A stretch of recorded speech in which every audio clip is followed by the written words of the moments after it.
Amani ya Mwenyezi Mungu iwe pamoja nawe mpenzi msikilizaji wa Radio Kivu popote pale ulipo. Ni kwamba matumaini yangu makubwa uko mzima wa afya, na wakati kama na huu uko kando kando radio yako ili kuweza kusikiliza matangazo yetu, na ukaribisha kuweza kusikiliza uchambuzi wetu wa habari ambao unagubikwa na habari muhimu hii. Uchambuzi wa habari toka waandishi wetu mbalimbali, makala ya michezo na burudani, pamoja na habari za kitaifa na zile za kimataifa. Msomaji wako wa siku ni Omari Makelele Uzile, na upande wa pili na Sadio na kijana Jean Makelele Ikala Jadan. Nasema karibu na tuambatane kwa pamoja mwanzo hadi tamati.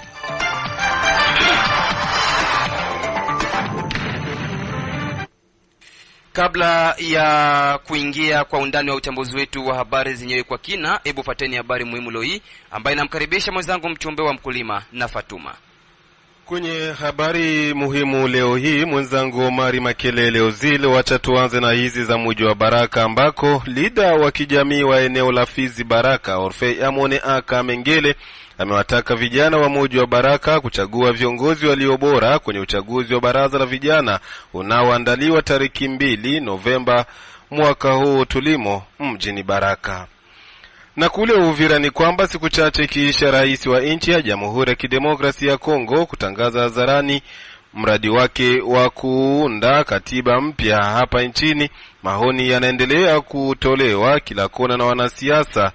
Ni kama vile Andre Biadunia Mashaka ametoa mtazamo wake wa kutokuunga mkono kamwe mpango huo. Na kwenye habari za kitaifa ni kwamba rais wa nchi ya Jamhuri ya Kidemokrasia ya Kongo Felix Antoine Tshisekedi amewasili nchini Uganda Jumatatu ya tarehe 30 Oktoba 2024 katika ziara ya kikazi na mwenzake Yoweri Kaguta Museveni. Ni hayo tu kama habari muhimu kwa siku ya leo. Asante sana mchumbe wa mkulima na Fatuma kwa habari yako muhimu. Hivi sasa tujikite ndani ya uchambuzi wetu wa habari zenyewe kwa kina. Tukianzia katika mji wa Baraka ni kwamba ofisi ya Promoteko mjini Baraka na tarafa la Fizi imeomba kwa kitengo cha Transcom kuongeza muda wa kufanya msako kwa wamotare, na ikiomba msako huo ufanyike katika jimbo lote la Kivu Kusini. Imeyasema hayo Jumatano ya tariki 30 Oktoba 2024. Akiwa kwenye mahojiano na radio yako, Amuri Gabriel Jacques, supervisor wa ofisi ya Promoteko ndani ya mji wa Baraka na tarafa la Fizi, amejiuliza kwa nini msako huo ufanyike tu katika mji wa Baraka na sio sehemu zingine za jimbo hili la Kivu ya Kusini. Amuri Gabriel Jacques anaeleza yafuatayo. Sisi kama vile ofisi ya Promoteko tuliona muda ambao walitupatia watu wa Transcom wa kusensibilize ba membre ni muda mfupi sana, na periode ambayo tuko mwayo ni periode ya mwisho ya mwaka, watu wengi wanaelekea kumafete. Cha pili, sisi kama vile ofisi ya Promoteko tunakuja kuona recouvrement za Transcom mara kwa mara zinapita ndani ya jiji la Baraka tu. Oro chef wa Transcom iko wa vile ya Baraka na territoire ya Fizi. Mwaka uliopita walipitisha recouvrement hapa, mu territoire mzima ile recouvrement ikupita. Recouvrement pia ikupita mu niveau provincial. Bukavu ikupita, Uvira ikupita. Huku kwetu Fizi mu niveau ya vile ya Baraka ndio nafasi ambao wanalenga mara kwa mara kupitisha recouvrement ya Transcom. Ila tunaomba barabara kwanza iko mbaya kutoka Baraka kuingia Uvira. Pikipiki zinapitishiwa kwenye mitumbu. Pikipiki zinalipiwa franga pour kipite. Hatuone umuhimu wa kufanya hiyo recouvrement ama kufanyisha hiyo recouvrement watu wa Transcom. Barabara inaharibika na tunahitaji hiyo recouvrement ianzie niveau ya Bukavu inakuja mpaka hapa. Ile recouvrement inakuwa mara kwa mara inapitika mvile ya Baraka, mutarafa la Fizi haitapita. Hata mara recouvrement itashia pale Baraka. Ndio alama ya mshangao ambayo mimi kama vile kiongozi wa Promoteko nafika hapa kwenye radio kuja kuonesha vitu wazi kufatana na service ya Transcom vis-a-vis na recouvrement ambao wanaandaa mwaka huu.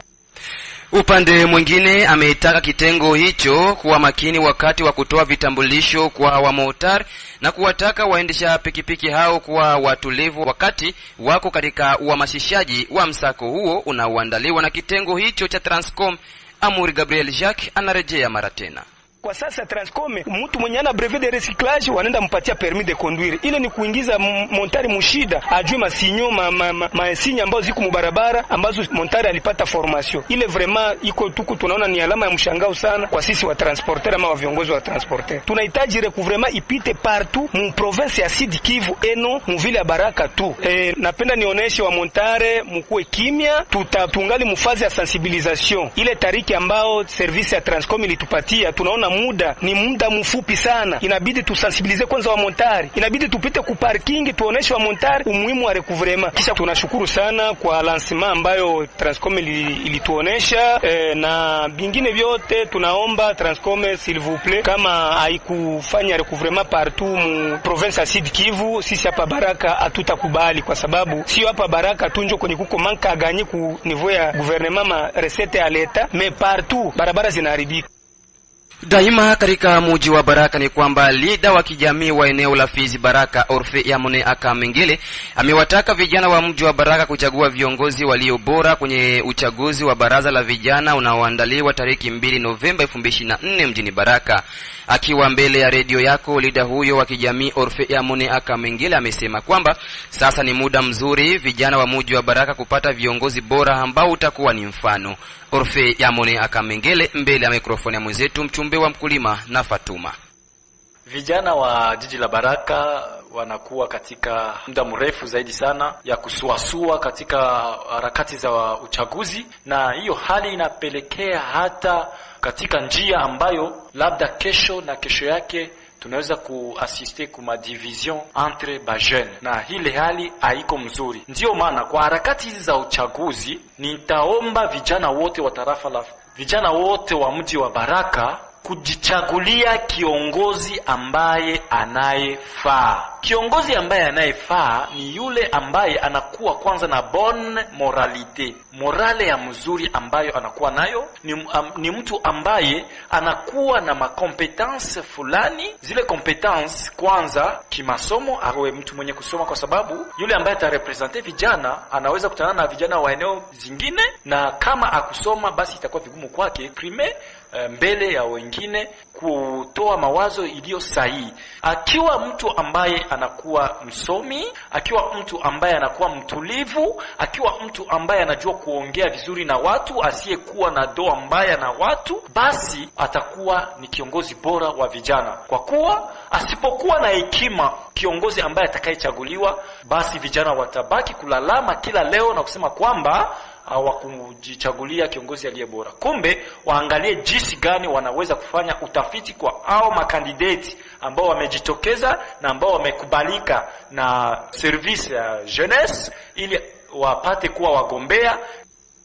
Upande mwingine, Orfe ametaja kupongeza kamisheni ya uchaguzi wa baraza la vijana mjini Baraka kwa namna wanavyoandaa uchaguzi huo. Ndiyo, kwa sasa najua ya kwamba kulikuwa matension de part et d'autre kwa vijana. Kunakuwa wale ambao walikuwa wanapinga uchaguzi na wale ambao walikuwa wanakubali, lakini kwa sasa naona ya kwamba kunakuwa hali yenye iko apeze juu wote wanakuwa wanajitolea na wanakubali kwamba uchaguzi ufanyike, na makandidature ambazo zilikuwa zina kosa kuwekewa zingine zilichukuliwa, na hapo tunapongeza pia commission ya uchaguzi ambao ilikubali zile kandidature ambazo zilikuwa zinachelewa kufika, na wale ambao walikuwa hawajaongeza maliste zao nao vile vile waliongeza watu. Ni jambo pia la kushukuru.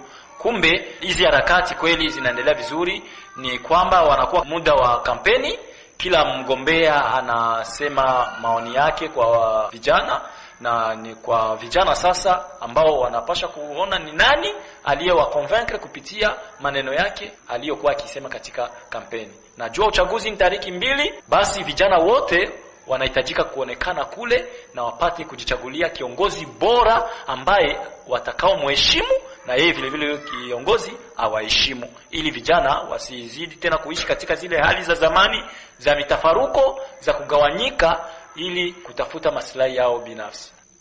Tujelekeze huko Lubonja. Ni kwamba zaidi ya kuku 170 za kuzalisha maarufu mutoi ndizo tayari kununuliwa na kufikishwa pa Lubonja, ikiwa ni katika ule mradi wa kuwa nazalisha na kuingiza pesa ndani ya mfuko wa sekta ya nganja. Akil Bernard, mkuu wa sekta hiyo, ameonyesha kuwa huo ni mwanzo wa ule mradi ambao sekta yake inaweka kipaumbele katika uongozi wake. Hilo swala kwanza ni ahadi ambayo niliweza kuwapa raia yangu ya Nganja wakati nilifika kwenye kichwa cha Nganja na wakati nilikuwa nikitembelea baadhi ya vijiji. na wakati naongea na raia nilikuwa nikiwaambia kwamba swala la kilimo na ufugaji pia ninapatikana ndani, lakini unaona kwamba ni swala la kuweza kukusanisha pesa ili kuweza kurepondre kwa ile maprojet. Ila wakati nilianza na kulima shamba Lubonja, kuna shamba multiplication ya semence ya miogo, na hivyo tuliweza kulima shamba ya mahindi. Semence ninayo pale ambayo tutaendeleza tena mwaka wa budget ya 2024. Pamoja na hayo niliweza kuambia watu kwamba ni lazima kwenye ufugaji tuingie, na leo hii tunaingia kwenye awamu ya kwanza. Awamu ya kwanza tuliweza kuingiza 180 poules pondeuses ambazo ziliingia Lubonja na kwa sasa ziko Lubonja. Ni mkadri ya kuweza kutumika vichumi vya sektor. Hatutakuwa macho kuangalia kwa raia, ndio raia iko na hiyo devoir ya kuweza kulipa tax, lakini pia sisi viongozi ni lazima tuweze kubuni pia miradi ambayo inaweza saidia sekta kipesa, kiuchumi, na ndio maana tunaingia kwenye mlimo na leo hii tuko kwenye ufugaji. Hiyo ni awamu ya kwanza. Hata hivyo, mkuu huyo wa sekta ameongeza kuwa awamu ya pili ya kuku hizo za kuzalisha zitawasili hivi karibuni kutokea mchini Ubelgiji ili kuhakikisha sekta ya nganja inakuwa na vitega uchumi kwa ajili ya maendeleo ya sekta hiyo. Namba moja huyo wa sekta ya nganja Akili Bernard arejea mara tena. Awamu ya pili itakuja mwezi wa 12. Tuliacha deja command, ni poule pondeuse, kuku ambazo ni za kizungu zinatoka Belgique, na hivyo walituambia kwamba muache command. Tuliacha command ya 250 poule ambayo tulikamata Lubonja na Nyangi comme deux villages pilotes, kwenye tutaweza kuanza hiyo miradi na tuangalie namna gani mradi utaendelea, ili tuweze kupunguza pia. Kila mtu ana haki ya kula kuku, kila mtu ana haki ya kuweza kula yai, lakini leo hii nganja kwangu yai moja kuna sehemu utakuta yai 2500, yai moja 500, lakini kwangu Lubonja mimi yai moja itakuwa na 200 francs congolais, ili kuhakikisha kwamba kila raia yangu ya nganja inakula liyai. Na hizo kuku, sababu kuku kwa mtindo huu ambao sisi tunakuja nao bado ni mtindo wa mayai, lakini kutakuwa ni mtindo pia wa kuweza kuzalisha zile kuku. Tutaweza kutafuta dume na hizo dume pia zitaweza kuwa hapo ili tuweze yale mayai yaweze kuwa iko fekonde, na sababu tayari nganja ina incubateur. Si kupenda kuwahi kuyaongea sababu bado zile kuku hazianza kutoa zile yai ziko fekonde, ili tuweze kuwa tukizalisha kwenye incubateur. Tulipata incubateur na hiyo incubateur iko na kapasite ya kuweza kufunika au couvrir couvraison ya mayai 800. Ina maana kwamba sina uoga wowote ule. Projet itakamata vizuri, na nafikiria miaka 2 mbele nganja itajitegemea kwa ufugo wa kuku. Tujelekeze huko katika mji jirani wa Uvira. Ni kwamba siku chache kisha rais wa nchi ya DRC kutangaza hadharani mradi wake wa kuunda katiba mpya hapa nchini, maoni yanaendelea kutolewa kila kona na wanaharakati wa kisiasa. Ni kama vile Andre Biadunia Mashaka ametoa mtazamo wake wa kutokuunga mkono kamwe mpango huo. Katika mazungumzo na Radio Kivu, mwanaharakati huyo wa siasa kusini mwa jimbo hili pa Uvira, Andre Biadunia ameonesha kuwa nchi ya Kongo ni ya wakongomani wote na sio kwa kundi fulani la wafanya siasa. Ndugu mtangazaji, kama inabidi kuambiana kweli, watu wanapaswa kusema kweli. Na labda kwanza nikumbushe kwamba hii nchi kuna class politique inawaza kwamba nchi ni yao wenyewe, ni wao wanakuwa na mamlaka, ni wao wanaweza kufanya chochote ambacho wanataka, na watu hawawezi kuzungumuza. Acha niseme kwanza kwamba ile ni uongo, ni kujidanganya, na ile haiwezi kupita. Depuis un temps tunasikia ilianza na bwana Kabuya anasema lazima wareviser constitution, tukawaza ni speculation, batu wakaji exprimer kusema kwamba ile haiwezi kupita. Mais maintenant président wa République yepeke, il faut kukumbusha kwamba yepeke ndo mwenye alijire devant constitution kwamba anapaswa kuiproteger, alijire devant constitution kwamba anapaswa kuilinda na anapaswa kulinda nchi. Yepeke maintenant anatuambia leo kwamba il faut kureviser constitution. Je me pose la question. Huyu ameongeza kuwa katiba ya nchi haina uhusiano wowote na matatizo yanayokabili nchi pamoja na wakongomani, kama alivyorejea mara tena. Est-il que constitution ndio inabloke fonctionnement ya nchi? Est-il que constitution ndio inakatala FRDC na wazalendo wasipige hawa watu ambao ni M23? Est-il que constitution ndio inakatala ba mwalimu basilipiwe? Est-il que constitution ndio inakatala barabara ya kutoka Uvira mpaka Fizi mpaka Tanganyika ndio na constitution ndio inakatala? Est-il que constitution ndio inakatala fonctionnement général ya institution république à part les 4 grandes institutions dont le président de la République, le gouvernement, le parlement, les cours et les cours de tribunaux? Est-ce que ni vile?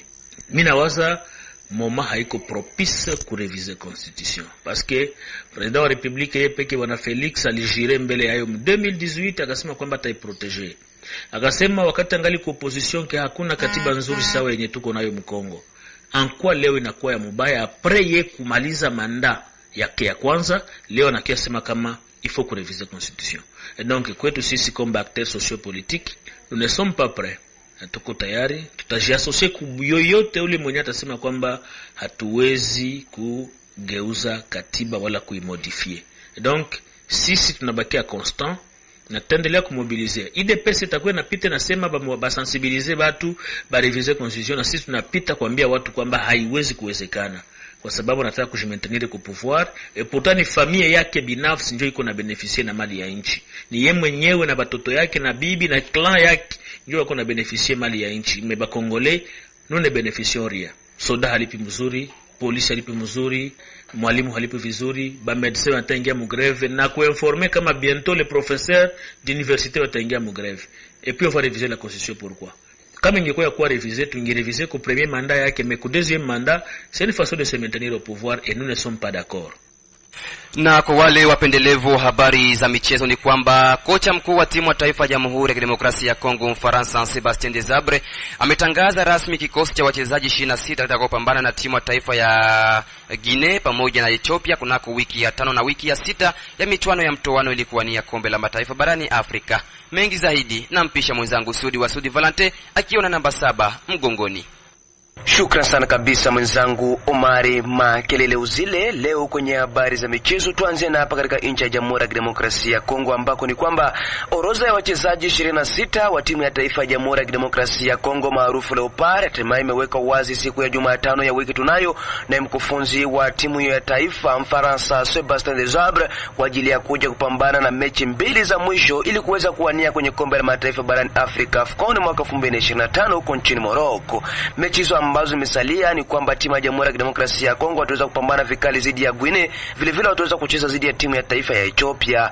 Na hapa ni orodha ya wachezaji 26 wa timu ya taifa ya Jamhuri ya Kidemokrasia ya Kongo maarufu Leopard ambao wameitwa kwa ajili ya kuja kucheza mechi hizo mbili za mwisho, na mkufunzi wa timu ya taifa ya Jamhuri ya Kidemokrasia ya Kongo Mfaransa Sebastien Desabre amechukua magolikipa watatu wakiwemo Dimitri Bertod, Lionel Mpas pamoja na Timo Fayulu, huku wachezaji wa nyuma amechukua Jedeu Kalulu, Chancel Mbemba, Peter Kios, Joris Kayembe, Arthur Maswaku, Rocky Bushir, Dylan Batubinsika pamoja na Enoke Nonga. Lakini wachezaji wakati Mfaransa huyo Sebastien Desabre amechukua Charles Piquel, Meshake Elia, Ngal Ayele Makau, Silas Kantupa, Edo Kayembe, Natael Mpuku, Noah Sadik, William Batubinsika, Teo Bongonda, Gael Kakuta pamoja na Samuel Mutusami. Na kwa upande wa washambuliaji amechukua washambuliaji wa 4 akiwemo huyu mchezaji Yohane Wissa wa klabu ya Brentford hapo nchini Uingereza, Samuel Essende, Simo Banza pamoja na Fisto Mayeli Kalala. Hiyo ndio orodha ya wachezaji 26 ambao wameitwa na mkufunzi wa timu ya taifa ya Jamhuri ya Kidemokrasia ya Kongo Mfaransa Sebastien Desabre kwa ajili ya kuja kupambana dhidi ya Guinea pamoja na timu ya taifa ya Ethiopia.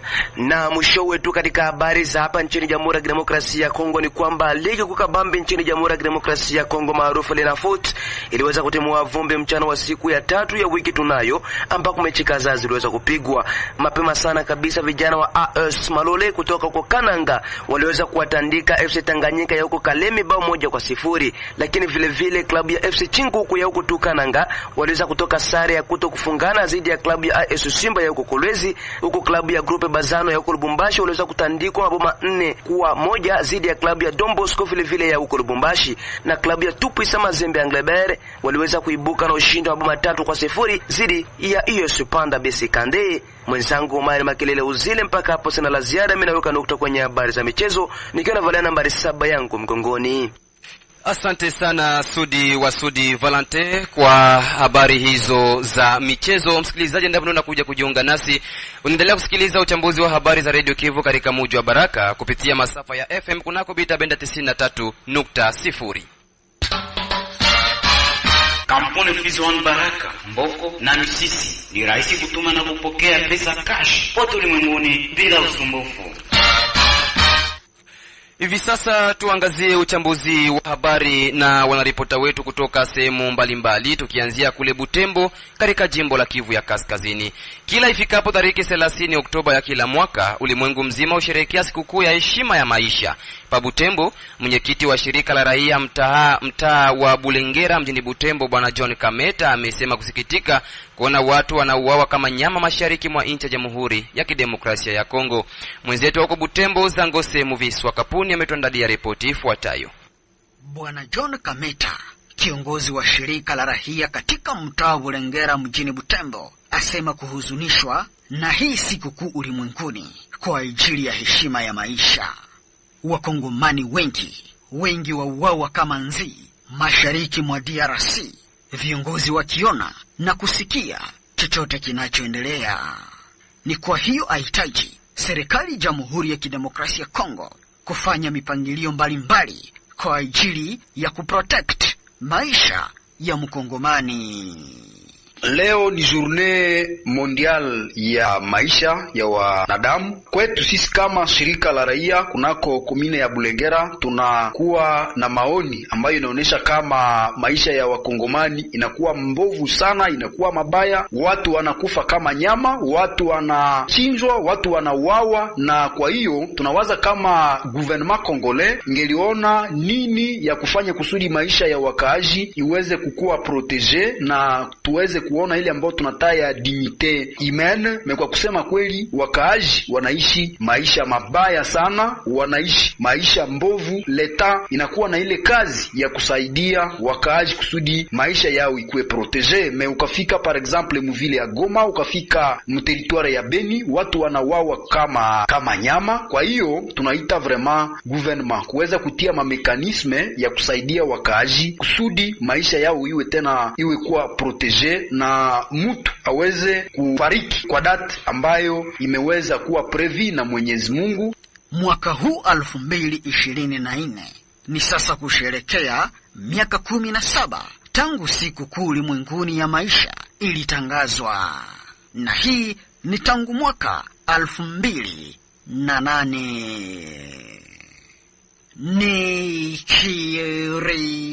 Nikiripoti kutoka Butembo, Nzankosi Muviswa, Radio Kivu Baraka. Tujelekeze huko Moba jimboni Tanganyika. Ni kwamba naibu waziri wa kwanza na waziri wa ukingo wa kitaifa na wapiganaji wa zamani Gei Kabombo Mwandiavita wamewasili tarafani Moba mchana wa siku ya pili ya tarehe 29 Oktoba 2024 kwa malengo ya kuzidisha usalama maeneo mbalimbali ya tarafa hilo la Moba. Radio Kivu Moba tunajiunga na mwenzetu Isidoro Kashulwe kwa mengi zaidi. Naibu waziri wa kwanza na waziri wa taifa wa ukingo na wapiganaji wa zamani Gei Kabombo Mwandiavita amezuru tarafa ya Moba iliyoko kusini mwa mkoa wa Tanganyika siku ya Jumanne Oktoba 29 mwaka 2024. Ziara hiyo imejikita katika nyanja kuzidisha mbinu ya usalama. Aisindikizwa na liwali wa mkoa wa Tanganyika Christian Kitunga Muteba, mkuu wa ukingo wa taifa na wapiganaji wa zamani, amepokana na viongozi wa diwani, maafisa wa jeshi wa sultani, viongozi wa idara ya serikali na wakuu wa majeshi. Baada ya heshima na mapokeo kuandaliwa kwa ajili yake, ametisha baraza la pekee la usalama kwenye uwanja wa ndege kabla ya kukutana kwenye nyumba ya mwanamke ya Nsongula na viongozi wa diwani, wanabunge wa taifa na wasultani. Katika ziara hiyo, waziri wa taifa wa ukingo na wapiganaji wa zamani amepita kuchungua nyumba ya ofisi ya udhamini, kambi ya jeshi na bandari kuu ya Moba kabla ya kupumzika kwa muda kwenye nyumba ya ambassador Dani Banza ya Kapakwi. Naibu waziri wa kwanza na waziri wa taifa wa ukingo na wapiganaji wa zamani amerudi Kalemi siku ya Jumanne. Kabla ya kupanda ndege, Kisama Ndosimba Kabulo, kiongozi wa ujumbe na bunge wa taifa wachaguliwa mkoa Tanganyika, walimsindikiza waziri kwenye ziara hiyo tarafani Moba. Amesema la mission essentiellement c'était pour restaurer la sécurité dans le territoire de Moba, comme vous savez qu'il y a beaucoup de plaintes concernant l'insécurité. Ziara kwa lazima imekuwa kwa ajili ya kurejesha usalama ndani ya tarafa ya Moba. Kama mnavyofahamu, kuna madai mengi kuhusu upungufu wa usalama. Tumemleta naibu waziri wa kwanza na waziri wa taifa wa ukingo ili pamoja naye tuweze kuona hatua gani ya kuchukua ya kuimarisha usalama. Kwa nini ina sawa tarafa iendelee hivi? Na kwa hiyo naibu waziri wa kwanza amechungua pamoja nasi kuwa kama tumekuwa kwa ziara la bungi, na tutafuatilia nini yote aliyochukua sawa hatua ili kwa lote raia wa Moba waishi kwa amani. Tumesemea sio tu usalama katika eneo ya Kirungu, Mobapor na shida la barabara, ila pia usalama pamoja na wanamgambo wa kujami ambapo tupo katika mazungumzo kwa ajili ya kukomesha vurugu ndani ya mkoa.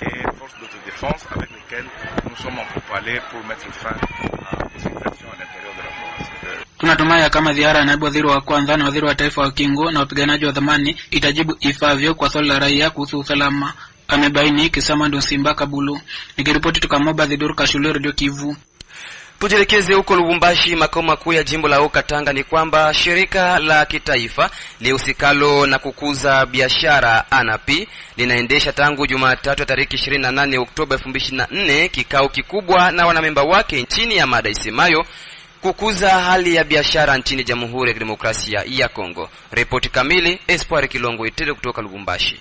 Hoteli ya Pullman Caravia imekuwa mwenyeji wa toleo la pili la kongamano la kitaifa la hali ya hewa ya biashara kuanza Oktoba 28 hadi 31, 2024. Ni naibu waziri mkuu wa mpango huo Gilenyembo ambaye alizindua rasmi mkutano huu Jumatatu hii Oktoba 28, 2024. Kwa maneno yake, gavana wa Katanga Jacques Kyabulakatwe alitoa pongezi kwa waandaaji wa mikutano hii kwa kuomba ifanyike katika jimbo lake miaka 4 baada ya ile ya toleo la kwanza.